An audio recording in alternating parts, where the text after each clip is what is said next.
Houston is dark. When you sing so sad, Marie, Marie.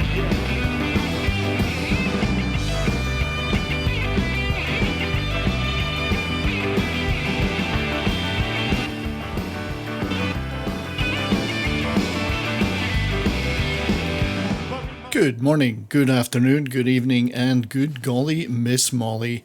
Welcome to another in my occasional series, The Underlooked Bands, where I talk about bands and artists that I feel need a bit more love and attention than they might be getting. Today, I'd like to talk about a band that, perhaps with the exception of Creedence Clearwater Revival, may be the quintessential American band, The Blasters. They are the prime exponents, in my humble opinion, of that musical stew sometimes referred to as Americana. This glorious mix of rhythm and blues, country, folk, zydeco, rockabilly, and good old-fashioned rock and roll is built into the DNA of the Blasters, along with a dose of punk and just plain rock. They should be treated as a national treasure in the USA and deserve way more success than they have had. The Blasters were formed in Downey in southeast LA in 1979 by brothers Phil and Dave Alvin, bassist John Baz, and drummer Bill Bateman. These were augmented in 1980 by one of the finest exponents of boogie piano, the now sadly departed Gene Taylor, and his excellent contributions can be heard all over their second self-titled album. Phil Alvin provided guitar and lead vocals, and he has one of the most effortless vocal styles in rock, with a voice both plaintive, full-bodied, and melodic. It's got that natural echo that you can also hear in an artist like Dwight Yoakam, who is a guy that the band are actually close to. And Phil also has one of the greatest smiles in rock. On top of that, he's a mathematics lecturer, seriously. So a real Renaissance man. Now, Dave Alvin is a slick and energetic lead guitarist, one of the most undersung guitar slingers in rock, who has also had a fantastic solo career since leaving the Blasters in 1986 with loads of great albums and songs. And he also wrote much, though not all, of the band's material. And the rock-solid rhythm section could anchor any style that the band turned to.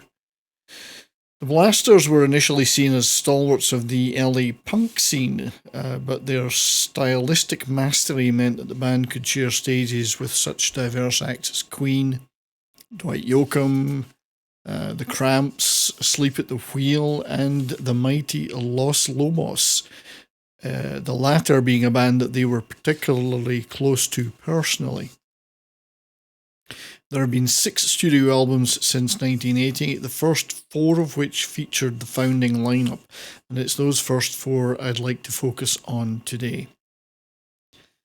Their debut album, American Music, in 1980 featured 2 tracks which they would later re-record for their second The Blasters album, American Music and Marie Marie. These would become 2 of their most celebrated songs, with Marie Marie inviting several hit covers by other artists, and both are blasts of good old-fashioned rock and roll, with inflections of rockabilly and cowpunk, and they're 2 highly infectious tracks that are great live too. Gonna hear some American music. American music. The whole world takes that sound from the USA.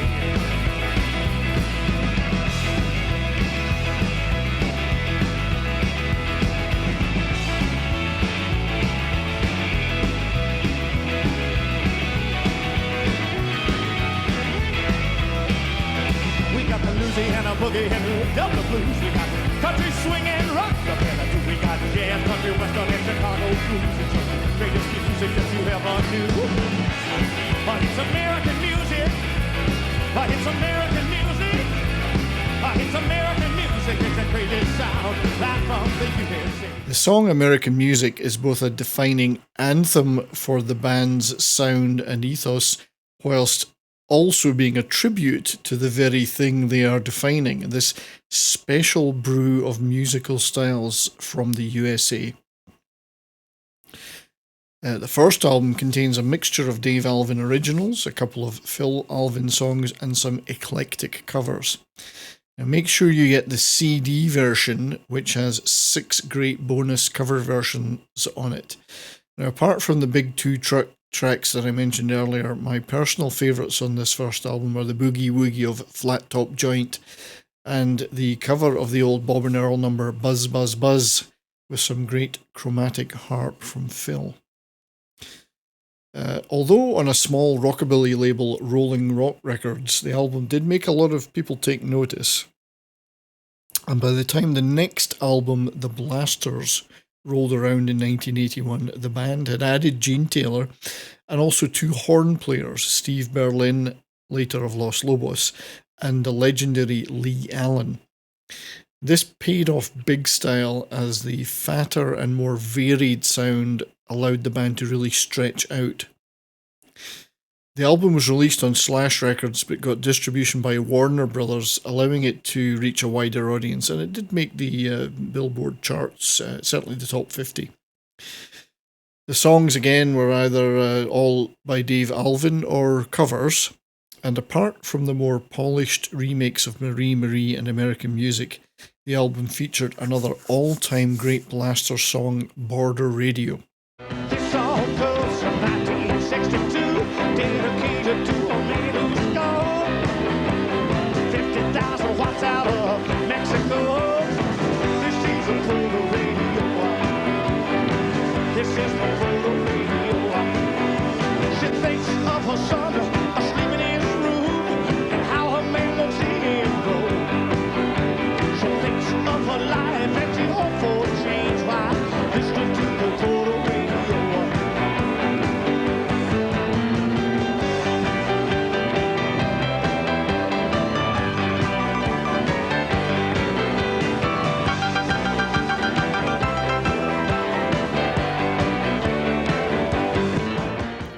This tribute to the old high-powered AM stations from Mexico that blasted out rock and roll all night. The impact of Gene Taylor's piano playing on this song is immediately apparent. It's turning a good song into a great one.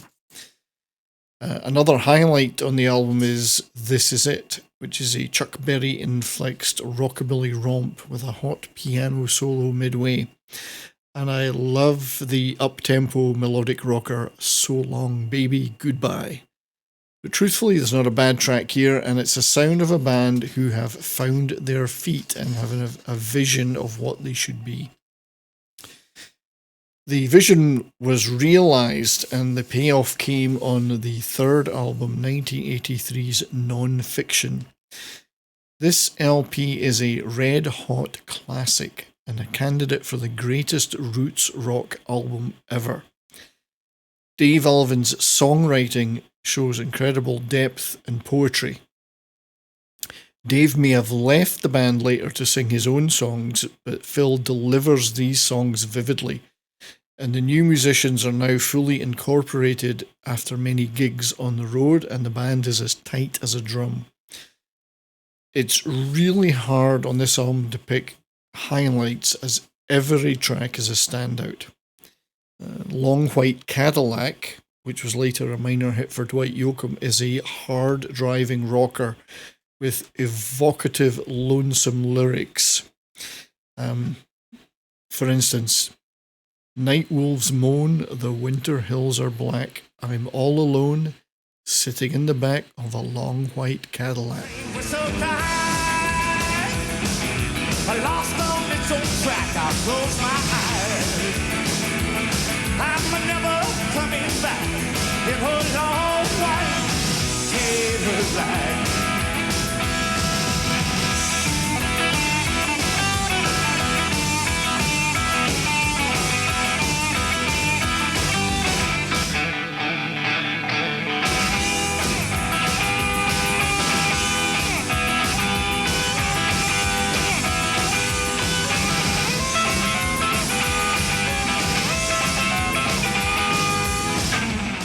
That is pure poetry, Dave. So, great lyric.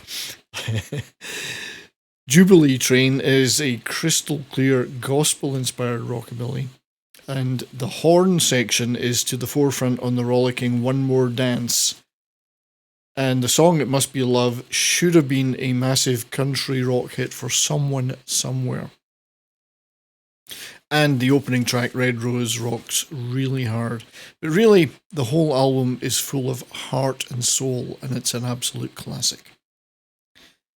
In 1984, the band made an appearance on one of my favourite directors, Walter Hill's Streets of Fire movie, performing the Red Hot tracks One Bad Stud and Blue Shadow. These are great tracks in a great movie, so check that out. By 1985 and 1986, tensions between Dave and Phil were mounting. What is it about brothers in bands? And Dave was in and out of the band a few times. He and Gene Taylor quit the band after a particularly tense gig in Montreal in October 1985. Dave returned for a while, but it was a stripped-down lineup back to the original four who recorded 1985's Hard Line album. Dave's lyrics were again superb, taking more steps forward, and the album, while not quite as a classic as non-fiction, is still extremely strong. Overall, it's got a slightly harder rock sound than the previous album, with a lot of contemporary rock influences. The opening track, Troublebound, features backing vocals from the Jordanaires and is absolutely superb. Just Another Sunday is produced by Don Gaiman, who was John Mellencamp's producer, and it sounds, as a result, like a Mellencamp song. And Mellencamp himself wrote and appears on the track Coloured Lights. So definitely they were aiming for a more contemporary sound than previous Blasters albums. And the final track, Rock and Roll Will Stand, is in a sense a fitting send-off to the original lineup. But perhaps my favourite track on this album would be Dark Night, which was used in the 1996 Robert Rodriguez film From Dusk Till Dawn. Excellent, excellent hard rockin' track. I thought these things didn't happen anymore. I thought all that blood had been shed long ago. Dark night. It's a dark night. Dark night. It's a dark night.